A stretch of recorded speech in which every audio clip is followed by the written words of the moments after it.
shadows between them. Lena and Clara had been inseparable since childhood.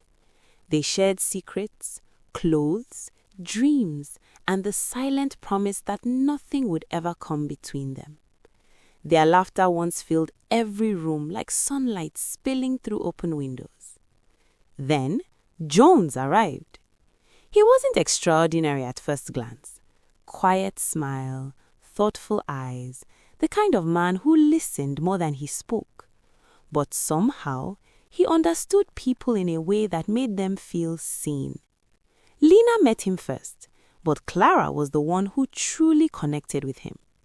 Strangely, instead of jealousy, there was curiosity, then acceptance, then something far more complicated. The three of them began spending time together. Coffee shops, late-night walks, shared playlists. Their friendship formed an unusual balance. Jones never forced a choice. Lena never demanded exclusivity. Clara never hid her feelings. It was as if they had stepped into a fragile world with its own rules, a world that only worked as long as trust remained untouched.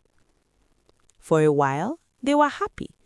Not the loud, sparkling happiness of fairy tales, but a quiet, deep warmth, the kind that feels safe and therefore dangerous, because happiness like that casts long shadows. Whispers from others began to creep in. Someone will get hurt. This can't last. Love always demands a sacrifice. The words planted doubts like seeds in dark soil. Lena began noticing every glance Clara shared with Jones. Clara started hearing hesitation in Lena's laughter. Jones felt the invisible tension growing like cracks in glass, thin at first, then impossible to ignore.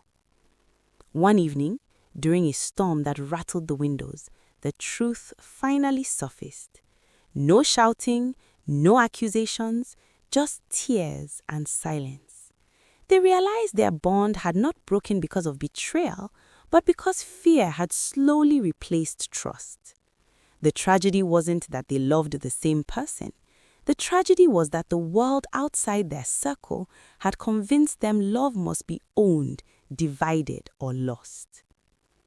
In the end, they drifted apart, not as enemies, but as ghosts of the friendship they once were.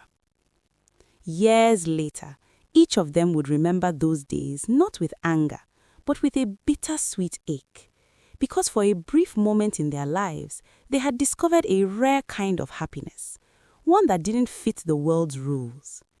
And sometimes, the darkest stories are not about villains, but about beautiful things that couldn't survive the light.